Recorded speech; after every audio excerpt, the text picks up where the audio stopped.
Então, bom dia, irmãos. Bom dia aos amigos que participam da nossa Escola Bíblica Dominical. Nós estamos iniciando, irmãos, um trimestre, a partir de hoje até final de abril. Baseado num estudo que o irmão Maurício fez uma quinta-feira, dia 12 de dezembro. Ele trouxe sugestões para o ano de 2025. E naquele dia foi muito rápido, ele até comentou, é muito rápido, mas ele focou na nossa vida espiritual. Nós fazemos tantas metas, né? Projetamos. Eu não sou muito de preparar metas de final de ano, não. Minhas metas são pequenininhas, elas são demoradas, mas elas acontecem, né? Então, com essas sugestões de temas, foi para nos ajudar a fazermos um bom planejamento para o ano de 2025. Em nossa vida espiritual, que hoje em dia acho que é o foco, é o mais importante, principalmente nós que somos cristãos. E ele enfatizou que, diferentemente de planejamento mais convencionais que priorizam os 12 meses do ano, o espiritual tem como foco traçar planos e metas à vontade de Deus, reconhecendo que seus propósitos são perfeitos e infalíveis. Como eu falei, assim, eu não traço muitas metas. E às vezes algumas irmãs maravilhosas, né, como a Iracema, né, ela costuma nos chamar e falar assim, você poderia fazer isso e fazer aquilo, né? E há muito tempo, houve coisas na minha vida que ficaram paradas, justamente porque primeiro eu não levava a Deus, eu tomava a decisão e fazia. Mas depois de 1999, eu aprendi a começar a alinhar. Mas mesmo assim, algumas coisas também se perderam, que hoje é o que mais ou menos nós vamos falar a respeito. Porque a gente não foca de acordo com aquilo que Deus quer. A gente quer fazer de acordo com a nossa vontade. Domingo passado, quando a Silvia falou, o pastor Elias se levantou e comentou que o mal de hoje em dia são os desejos, né? As pessoas desejam coisas e elas não pensam, elas já querem fazer. E às vezes o desejo nem é um desejo pessoal, é porque ouviu, é porque viu, é porque está ali, né, na tela, e acha que aquele desejo é um desejo que pode ser cumprido. E aí ficam frustradas, entristecem, adoecem e não conseguem fazer o que é correto. Então o objetivo de hoje da lição é planejando nossa vida espiritual, calculando o custo do discipulado. A ideia final e a ideia que nós temos com os temas, eu conversei com o pastor André e nós fizemos assim um planejamento para esse primeiro trimestre, usando os temas que que o irmão Maurício trouxe e que cada professor vai trabalhar de acordo com o seu jeitinho de ser, como nós já nos conhecemos aqui, mas que com certeza vai ser de grande importância se cada um fizer. E a ideia é que cada classe posteriormente construa como que está a sua torre espiritual. Que alicerce você tem? Quais os caminhos que você faz para construir a sua vida espiritual? Porque às vezes nós nos esquecemos. As adversidades, os problemas fazem com que às vezes a gente não se afaste de Deus. Principalmente nós que somos focados e estamos aqui na igreja. Mas é necessário alinhar, pensar melhor, né? E buscar e corrigir isso. Quando vemos uma tela de computador, uma tela de celular, lá a gente recebe muitas sugestões, né? Não tem como você ficar seguindo. Então, nada melhor do que seguir a verdade, a palavra de Deus e aquilo que os nossos líderes, os pastores nos ensinam, tá bom? Então, o objetivo da lição de hoje é compreender a importância do planejamento na vida espiritual, reconhecer que o discípulo tem um custo e requer compromisso. Não é fácil ser um discípulo de Jesus, não é fácil, somente hoje em dia. E identificar áreas que precisam ser avaliadas em nossa caminhada com Deus. Eu já fiz muito isso, parei muitas coisas, e como eu falo, quando nós estamos aqui com irmãos que nos ajudam e nos orientam, nós podemos também retomar o foco e alcançar uma meta. Eu comentei da irmã Iracema, mas uma época ela comentou assim, nossa, muitas mulheres aqui podiam fazer pedagogia. E ela falou comigo e eu aceitei. Então, olha, terminei a faculdade que eu tinha parado. Então, terminei a faculdade. Hoje em dia estou fazendo uma pós-graduação, focada também numa meta que em 2010, num workshop que eu assisti com a professora Elana Ramiro, eu falei assim, o meu eu do futuro vai trabalhar em cima dessa meta. E a nossa igreja vai estar focada nessa meta. Porque hoje em dia são tantos ensinos, são tantos pastores, que nós nos desviamos. Então, a igreja local, ela tem sua realidade. E às vezes uma revista, às vezes um livro, você tem que adaptar. Muitas vezes o pastor Elias adaptou revistas, né? O texto, porque era o que precisava ensinar para nós. Então, por que nós, professores, alunos, não podemos nos unir e fazer o nosso projeto de educação cristã? Que a Convenção Batista chama de PEC. É um programa de educação cristã. É uma grade curricular que nós nos unimos e vamos trabalhar em cima do público-alvo que nós recebemos, do ambiente local que nós estamos. Então, essa é uma meta que eu espero ser um dos meus trabalhos aqui de liderança, junto com professores maravilhosos, junto com jovens que podem se tornar professores, junto com pessoas que têm projetos nas suas empresas e que ainda não quer trabalhar como professor, mas que pode fazer isso. Tá bem? Então é esse o objetivo. Vamos ao texto bíblico. Evangelho segundo Lucas, capítulo 14, versos de 28 a 30. Pois qual de vós, querendo edificar uma torre, não se assenta primeiro para calcular as despesas e verificar se tem os meios para a concluir? Para não acontecer que depois de haver lançado os alicerces e não a podendo acabar, todos os que a virem comecem a zombar dele, dizendo: este homem começou a edificar e não pôde acabar. Eu aqui não vou trabalhar com a parábola. Eu vou usar essa que é a construção, que é uma comparação entre a construção de uma casa, de fundamentos para a construção de uma casa, e a construção da nossa vida, do nosso planejamento espiritual, tá bom? Tem uns textos complementares, que está em Provérbios 16:3, que diz: consagra ao Senhor todas as tuas obras, e os teus planos serão bem-sucedidos. Quando eu não orei e queria algo, eu não consegui. Mas quando eu coloquei nas mãos do Senhor e esperei e aguardei e planejei, deu certo. Então tudo que nós fazemos devemos consagrar.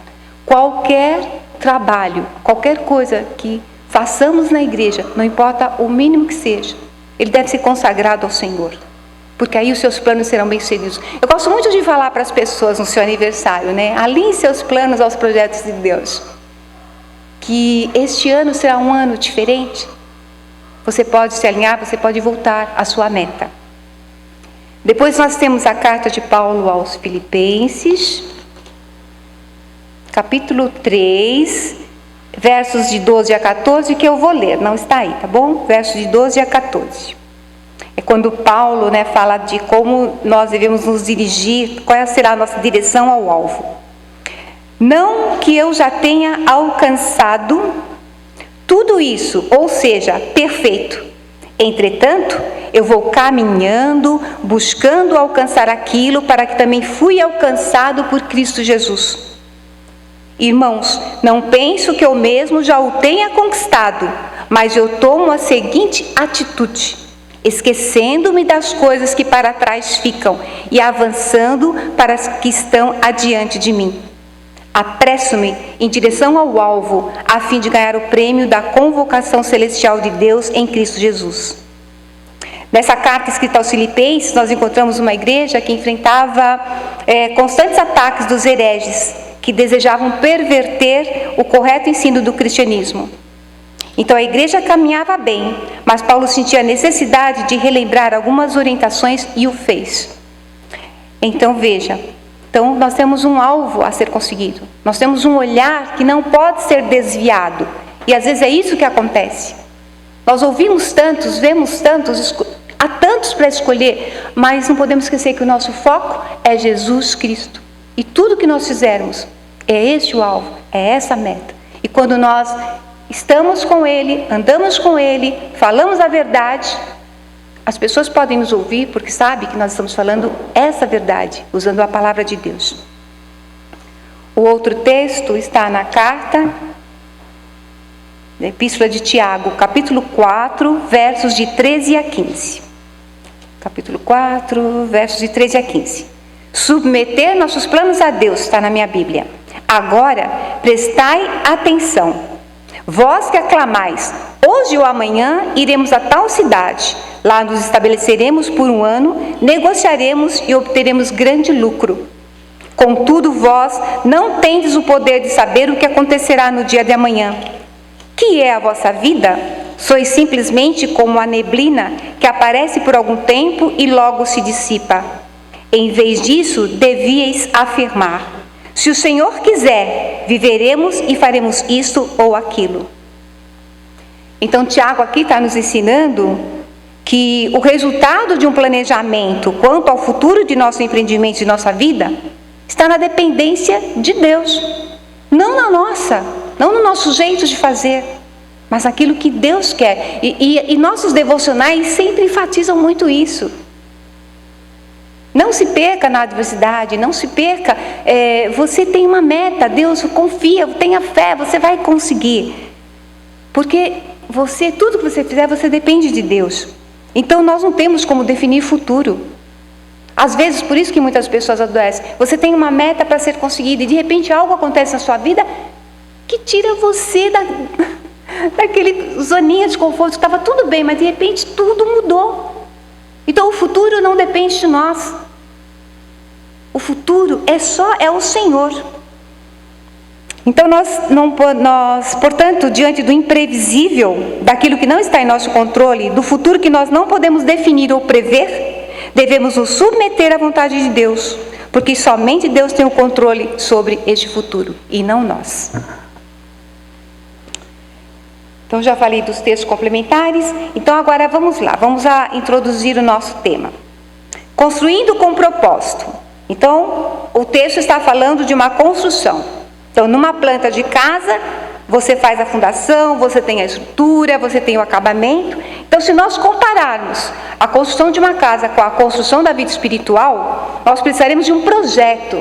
Hoje na cozinha nós estávamos falando, né? O que está faltando aqui no nosso país são projetos. Você pode ter uma inteligência, mas você precisa sentar com pessoas que trabalhem, que entendam que aquele projeto tem uma meta. Precisamos de materiais e de recursos necessários. A nossa vida espiritual, ela deve ser construída com planejamento e propósito. A palavra de Deus como fundamento. A palavra do Senhor, a Bíblia Sagrada, como fundamento.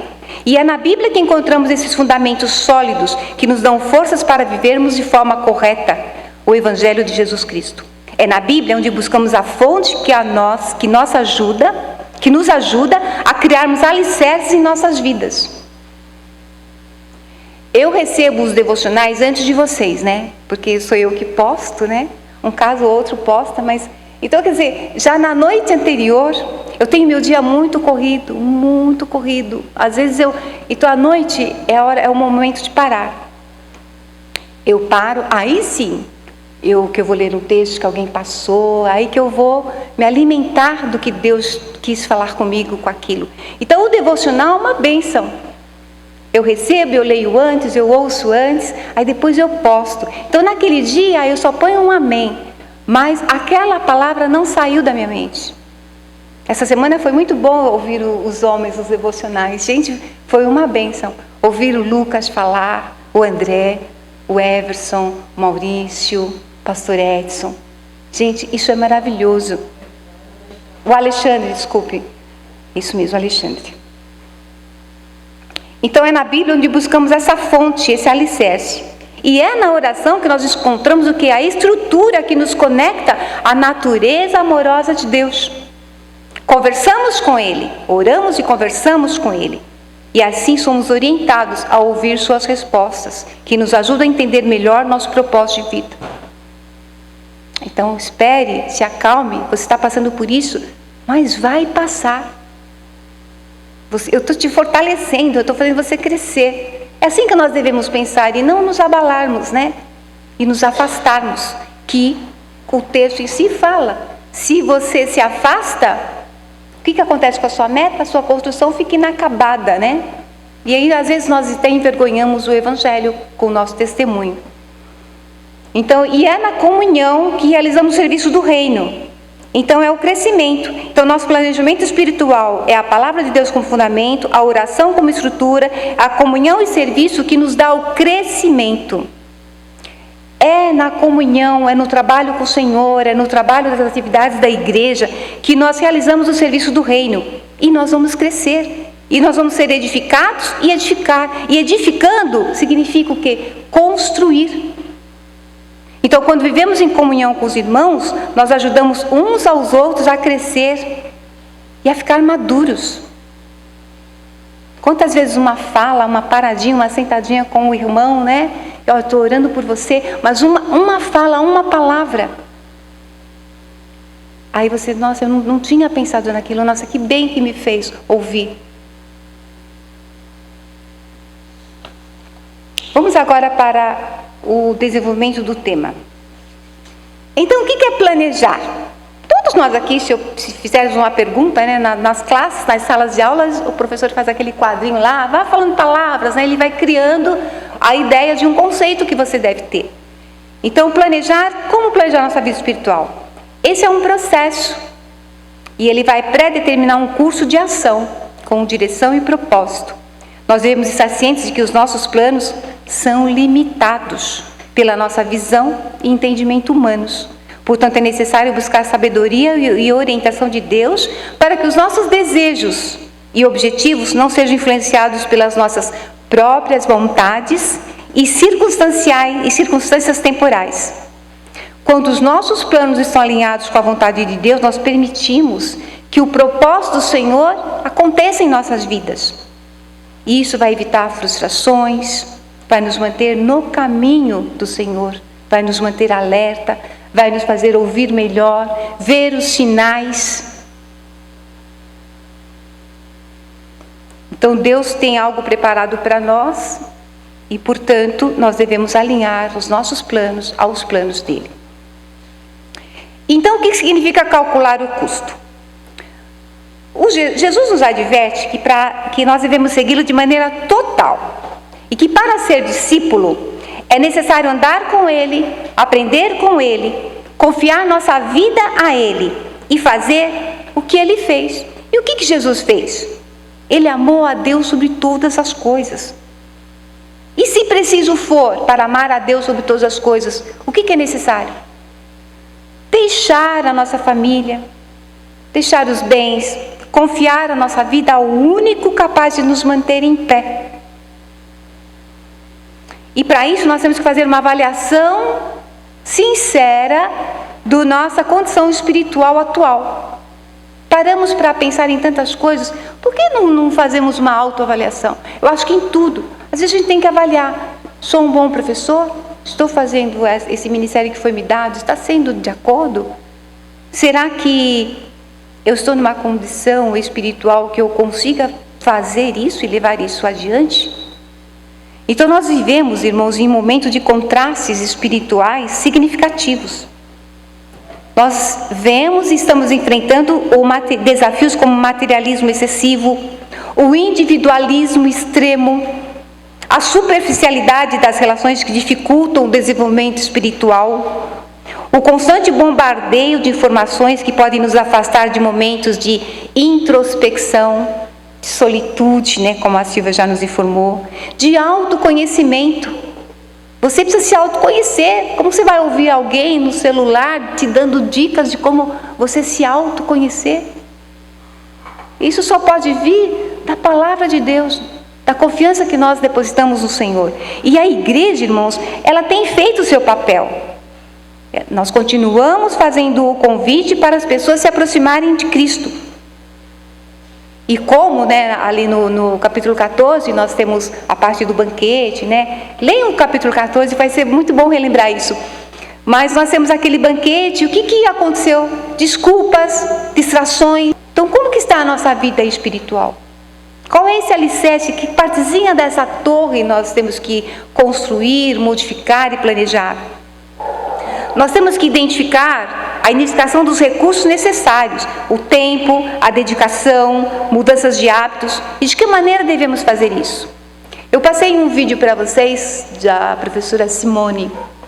Ela tem uma empresa, ela lida com otimização de tempo. E aquele vídeo está falando, são 5 vídeos. A programação é como você vai planejar a sua vida de forma que o seu eu de agora vai dizer o que para o seu eu do futuro.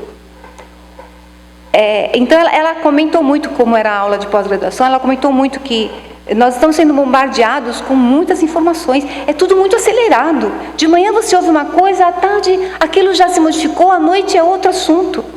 Ultimamente eu não tenho assistido televisão. Vou dizer para vocês que de uma certa maneira eu relaxo um pouquinho quando eu assisto algum filme de ação. É como se minha mente parece, não sei qual é a explicação, mas eu me sinto melhor, aquilo faz com que eu pense. Aí o que eu faço? Como eu uso à noite, eu vou dormir sempre tarde, então pode ter certeza que até 1h30, eu ainda estou acordada, mas aí é onde eu faço a minha parte, o meu devocional, é onde eu vou verificar o que eu fiz certo, eu usei o tempo certo, então às vezes até eu me vejo pensando, a Iracema falou isso na classe. Quanto tempo eu estou usando no celular e para que eu estou usando? Então, que tempo é esse? Eu acho assim que hoje em dia não tem como você pegar e falar assim, das 8 às 9 da manhã eu vou orar, das 10 eu vou ler um texto bíblico. Nós não vamos fazer isso, não vamos fazer, mas nós precisamos verificar como estamos usando esse tempo e como permitir usar esse recurso para esse crescimento espiritual. Então, isso exige dedicação. Isso exige mudanças de hábitos. Então, aos pouquinhos, nós estudamos livros maravilhosos aqui. E tem a Igreja com Propósito, a Empresa com Propósito, a Pessoa com Propósito. Nesse livro da Pessoa com Propósito, o autor pede para você pegar listas e deixar a mente correr. Escreva tudo que você deseja, tudo que você quer. Escreva até coisas assim que você nem vai conseguir. Mas escreva. Aí ele utiliza de um mecanismo... agora esqueci, pastor. Não sei se era o basquete ou o tênis. Desculpem, eu esqueci isso. Mas ele faz assim, chega um ponto que você vai colocando prioridade. Você faz uma lista. Aí você vai colocando número 1 com a número 2. Qual é a prioridade? A 3 com a 4, a 5 com a 6, a 7 com a 8. Depois você vai. O que deu naquela com aquela outra, aquela com aquela outra. E você chega no objetivo que vai te fazer bem. É um exercício bom. Eu costumo fazer isso ainda. De vez em quando eu acho que estou me perdendo. Então eu coloco lá no papel. Então assim, registrar experiências espirituais, criar um espaço dedicado a práticas espirituais. Então como que está a minha vida espiritual? Isso aqui eu estou fazendo? Entre esse e esse, o que eu devo priorizar? Porque aí é onde você vai se acalmar, você vai se sentir melhor, você vai ter uma palavra melhor para dar, você vai poder ouvir um devocional e não apenas ouvir e amém. Você vai meditar naqueles minutinhos. E estabelecer as rotinas, buscar pessoas que possam nos orientar, buscar irmãos que podem nos ajudar. Às vezes estamos atolados, nos sentimos ameaçados com os nossos problemas e não temos a coragem de procurar o irmão certo. Não é qualquer irmão, é um irmão que pelo menos saiba quem eu sou, que tem uma ideia do que eu passo. Então nós não devemos ter vergonhas de buscar ajuda. E participar dos grupos de estudos, tá bom? O outro é reconhecimento dos possíveis obstáculos.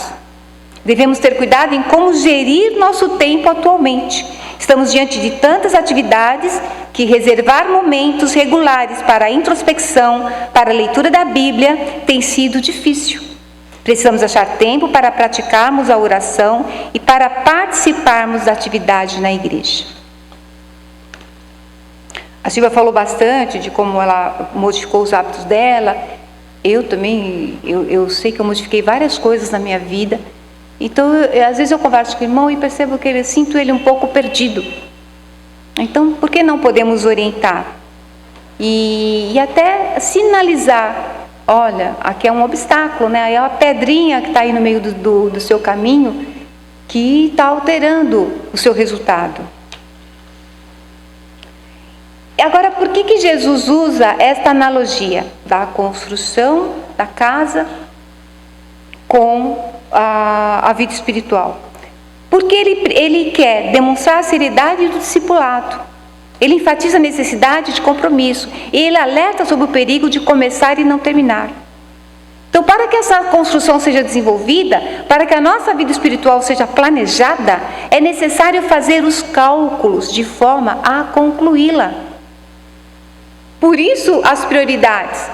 Isso aqui eu não vou conseguir fazer, nem daqui a 2 anos, nem daqui a 3 anos. Mas o que eu posso fazer em 3 meses, nesse semestre? Olha que facilidade. E quando você faz isso, você dá um bom testemunho de compromisso visível. As pessoas percebem, nossa, poxa, você conseguiu fazer isso, né? Eu estou tentando e não consigo. E vejo que você utilizou seu tempo, apesar de tantas adversidades, você conseguiu fazer aquilo. E isso faz com que a gente honre a Deus. É necessário, irmãos, que há atalhos, há caminhos que nós não podemos usar. O discípulo, o aprendiz de Jesus, não pode usar atalhos. O discipulado é algo sério. Porque se nós não planejarmos, se nós não formos compromissados, se nós não planejarmos, o que vai acontecer? Quais são as consequências? A vergonha do fracasso. E se eu fico envergonhado, eu me afasto, eu não venho mais. E aí eu me perco porque eu não sou alimentado da palavra, então eu utilizo as redes sociais e aí até a gente que vê se entristece. Porque havia um caminho e aquele caminho foi abandonado. A falta de preparação, o não envolvimento no serviço à comunidade. Quando nós nos envolvemos com a comunidade, com o trabalho, nós nos sentimos bem. Não importa se você fique poucas horas com uma criança, mas quando você faz aquilo com compromisso, gente, é uma alegria ver aquela criança feliz, contente. Saber que ela pode ter uma mudança de vida. Então Jesus diz assim, que quem deixa a obra incompleta é zombado pelos demais. Portanto, se você começar algo, vá até o fim. O caminho é sempre para frente, em direção ao alvo. No texto lido, qual é a obra? A obra é a torre. Mas no caso da nossa vida espiritual, lembre-se que a vida cristã é Cristo. O nosso foco e dedicação ao Senhor não pode ser parcial e nem tímida, mas ela tem que ser total e sem reservas. Então voltamos, qual é o meu planejamento, qual é a minha meta? Então se a minha meta é pequenininha, mas que com aquela meta pequenininha, com aquele meu compromisso, que seja pequenininho e tímido, eu posso fazer uma obra dentro da igreja? Eu posso ajudar um líder, sendo aquele que está andando com ele, acompanhando? Isso é bom, isso é maravilhoso. Nós andamos aqui pelo estado de São Paulo, nós vemos os projetos inacabados, nós vemos as construções caríssimas, abandonadas. Então, o que a gente pode falar de um político, né? Infelizmente. Poxa, votaram em você e o que você fez? E aí, às vezes a gente começa até a zombar daquele político, do que ele faz, ou ele nem tem a condição de pensar que fez isso, mas a ideia é essa. Nós andamos pelos bairros, né, mais comunidades. Vocês podem perceber, são bairros como os nossos que você vê uma parede pintada, né? Mas normalmente eles estão sempre construindo, né? Algo que nunca acaba. Lá no conjunto habitacional Águia de Aia, eu conheci uma senhorinha, hoje ela é viúva, sozinha, mas a casinha dela lá está lá inacabada, desde que ela recebeu a casinha. Você vê, não conseguiu, não teve ajuda, e isso é muito ruim, isso entristece. Então, irmãos, nós temos elementos e nós temos o alerta que Jesus nos dá de não começarmos algo e não terminarmos. Então, se você comece pequenininho, mas termine. Se alguém te pede para você fazer algo, então pense, mas eu posso mesmo fazer? E se eu fizer só isso, eu te ajudo? Sim. Sempre podemos ajudar o irmão, o líder que está fazendo um trabalho. Sempre. O item C, que são os elementos essenciais do planejamento espiritual, eu vou só citar alguns, eu não vou falar sobre eles. Por quê? Porque a cada domingo nós vamos trabalhar com esses temas. Que, como eu te falei, é essa construção que nós vamos fazer. Que torre você construiria para a sua vida espiritual? Então nós precisamos de tempo diário com Deus, estudar a palavra, ser desafiados. A pandemia, a Silvia me desafiou a ler a Bíblia, nós lemos a Bíblia na pandemia. Depois nós nos desafiamos a ler um livro, né, estudar um livro aqui e fizemos livro por livro. E mais, compartilhamos. Irmãos, na pós-graduação teve a primeira disciplina era curricular.